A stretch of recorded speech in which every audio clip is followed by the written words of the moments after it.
Chapter 3, Human Nature and Organizational Behavior.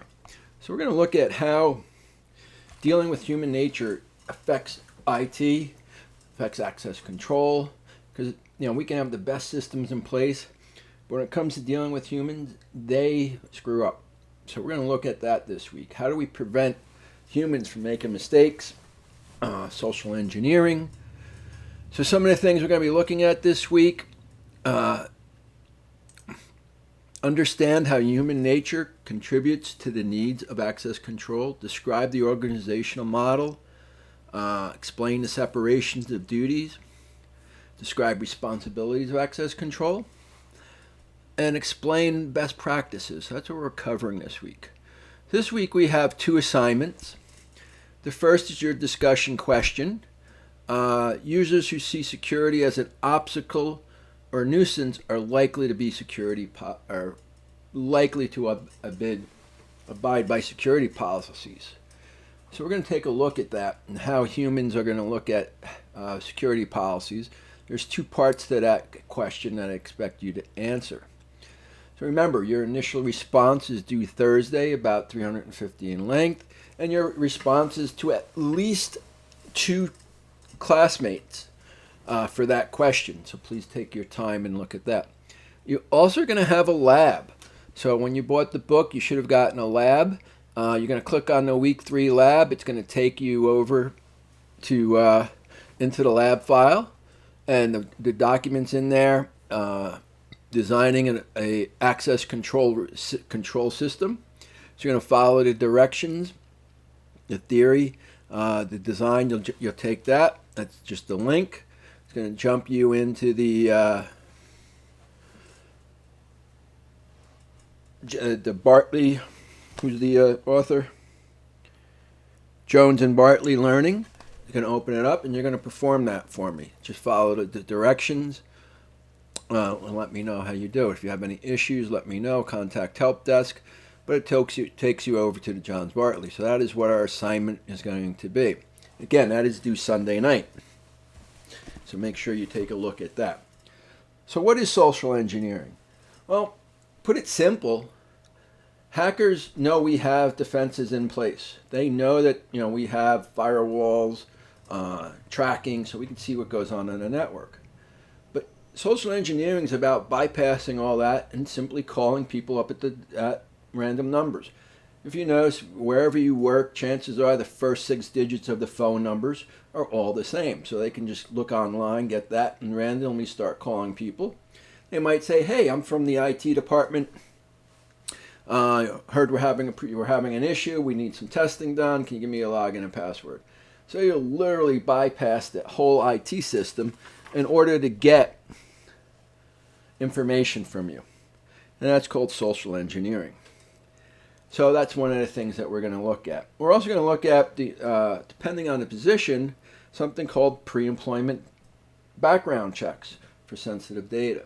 I know most companies I've worked at, we've had to have background checks before we start, and it just makes sure we are who we say we are. And so this is a good way to ensure that people are on the up and up on what they're doing. If we hire the wrong person, well, that causes problems. So it's definitely worth taking our due diligence and making sure that we hire the person that is going to be best for us. And we want to make sure, termination. Do we have the policy? We talked about policies last week. Do we have the policy in place to ensure that when an employee is terminated, that we remove their system? I worked at one company. The first thing they would do is they were going to lay you off or fire you. They disabled your login account. You couldn't even log into the system.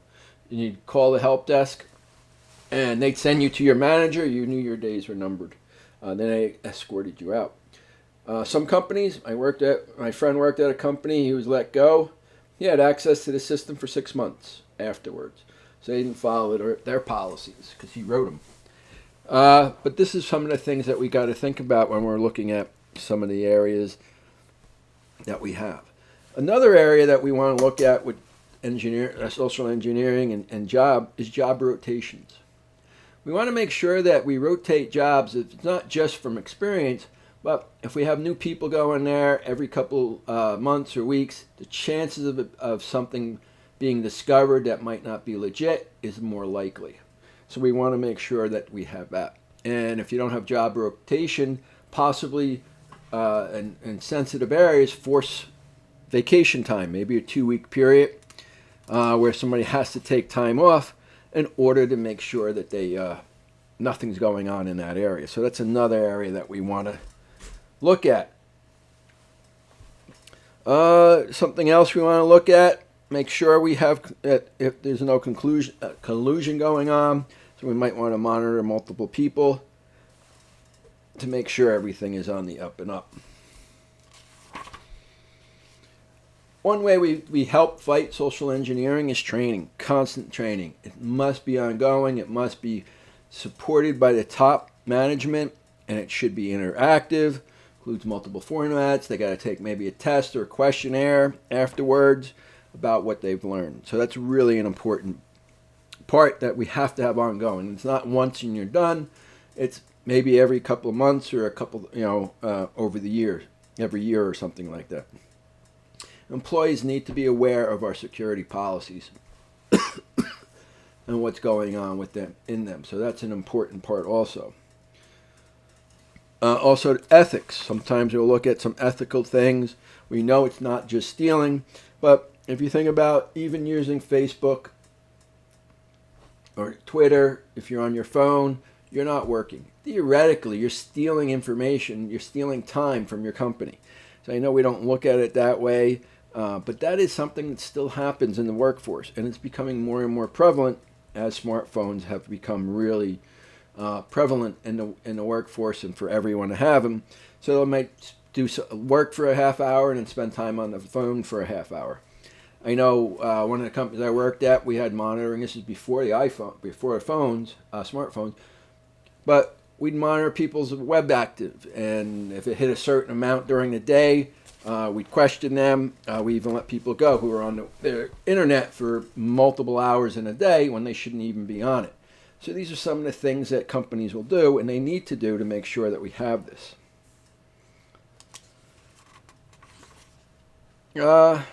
Let's see, what else?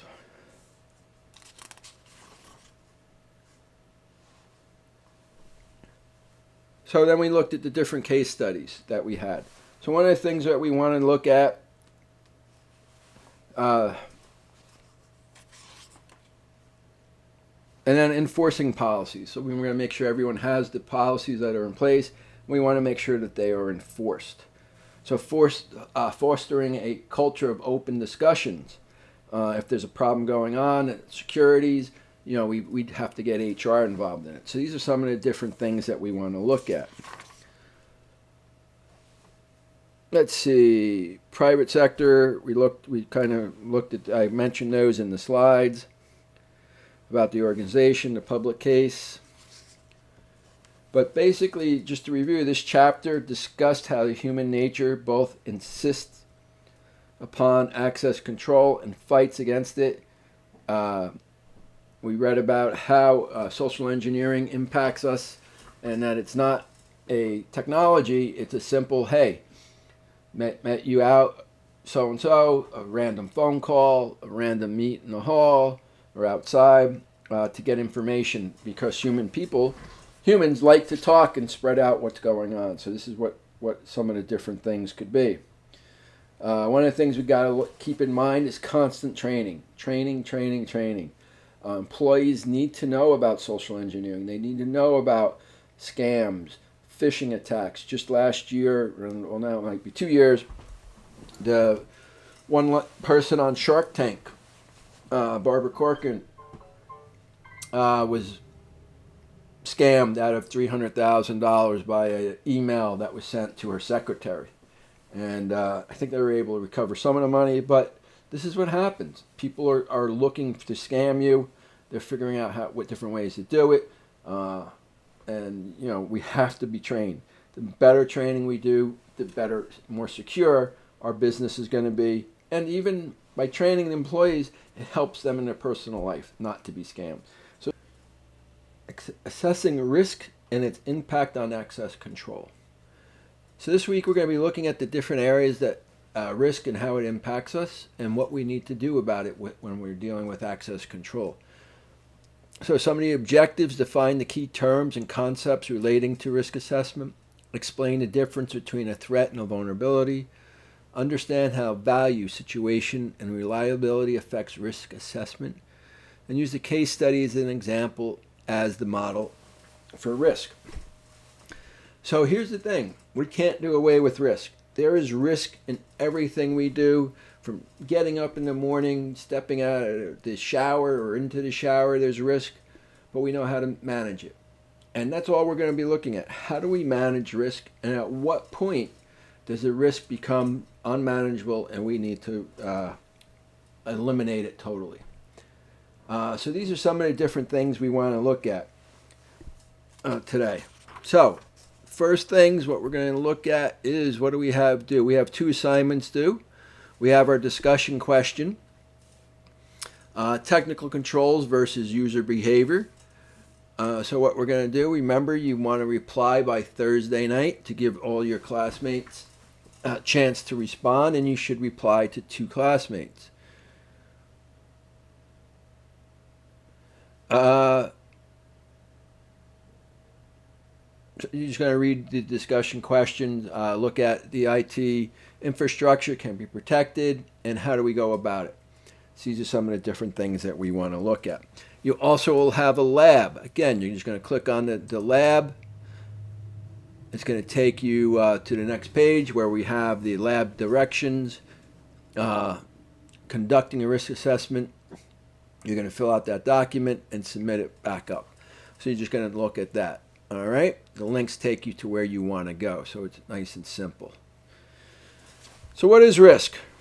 Well, risk, according to the book, risk occurs when there is the potential that a particular threat will be exploited, a vulnerability causing harm to an organization. Risk is measured in terms of probability and impact. So that's the definition in the book. What's the chance of the probability of it happening, and what's the impact going to be? You know, if you live down in Tornado Alley, chances of getting a tornado are higher than if you live up in the Northeast, where we don't have tornadoes. So what is the risk that it happens? Well, they get hundreds of them every year, so there's a higher risk. What's the impact? Total destruction. Same if you're in Florida or on the East Coast, or with hurricanes that come across from Africa. These are some of the things, high-risk areas. We want to make sure that they're there. Some of the things that we can do is we have backup sites. We don't put our main headquarters or main communications in a high-risk area when we're planning what we want to do. So these are some of the things we want to look at. We want to know what the risks are. We want to know what the threats are. And threats can have many different forms. They could come from internal. They could come from outside sources. They can be denial of services. These are some of the different things that happen. And we have a vulnerability. Well, vulnerability is not something we planned for, but there's a hole in the program that can be exploited. So how do we deal with that? So that's what we want to look at. How do we deal with risks, vulnerabilities? And then after we figure out, all right, here's our risk, this is why we have patches, we build the patch, what's the probability someone's going to find that vulnerability and exploit it? How fast do we want to put this out? How big is that risk? And what's the probability of what's going to happen? So these are some of the different things that we want to examine this week. So I talked about vulnerabilities and threats, right? They're not necessarily the same thing. A threat is an outside source. A vulnerability is a hole that we need to fix. So what are some threats? Passwords, social engineering, breaking into our system. You know, one of the easiest ways is password cracking. This is where they have run an algorithm against passwords, logins they might have, and they try to break it. You know, they try to either maybe run a dictionary about it. That's why we always want to make sure we follow basic naming conventions for our passwords to prevent. We don't want just words because that can be hacked. So we want to put letters and symbols and numbers in our thing. If you look at the the page 63, it kind of has how harder it is by changing the length of it and changing upper and lower case to make it case sensitive, and then also changing our passwords. So we already talked about social engineering. What's the attack on that? That was that human that we talked about last week, and how important it is that we train our employees so they know what that is. So how do we then? What is the vulnerabilities? Well, the vulnerabilities are that are there internally. That we put them there. So we need to look at how we can fight that.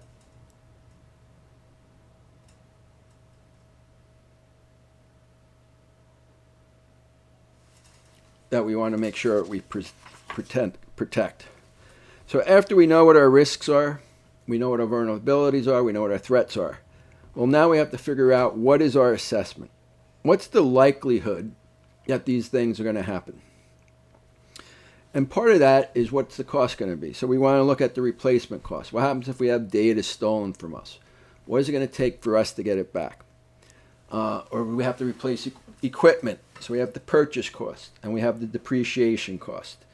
And if you look on the bottom of 66, you'll see the formula that we need to calculate when we're putting in risk.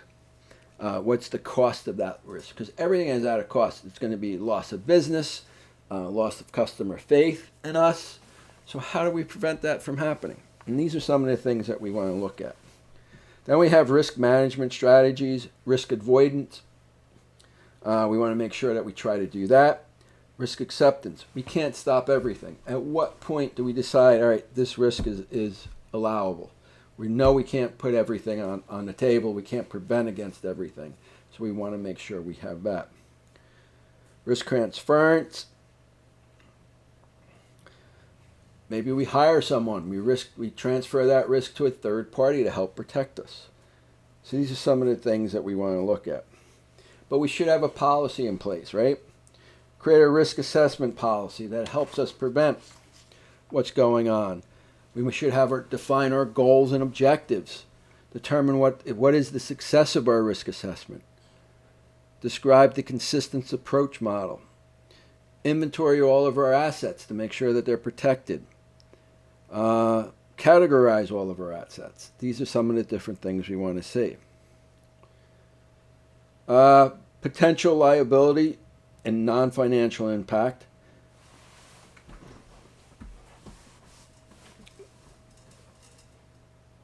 Where the access controls needed the most. We can't secure everything, so we need to prioritize. Where do we want to put our efforts? Because like I said, we can't prevent everything. We could put up our firewall, but then we have remote users, LANs and switches and things we need to help also. And how secure can it be? Got to remember, we can have logins required at every step of the way, but that deters our users from doing their job. If they need to log in every 10 minutes, yes, we are secure. We can prevent risk. That helps prevent it. But we got to weigh out the balances. At what point do we have to make it so inconvenient for our employees to prevent risk? And this is where the trade-off comes in. This is why we have single sign-on that some people say works, some say it's risk. But we need to look at some of these different things that we want to. But risk is out here and we need to control it. We can look at the case studies.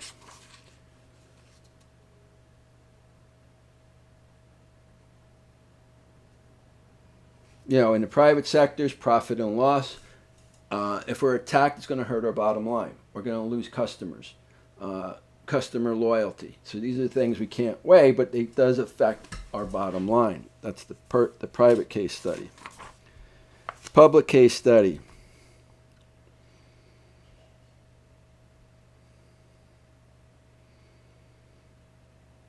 They talk about what happens if the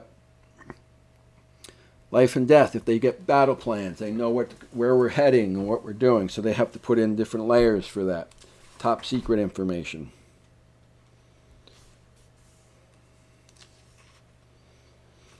So the summary, Risk assessments are used to identify potential threats and vulnerabilities.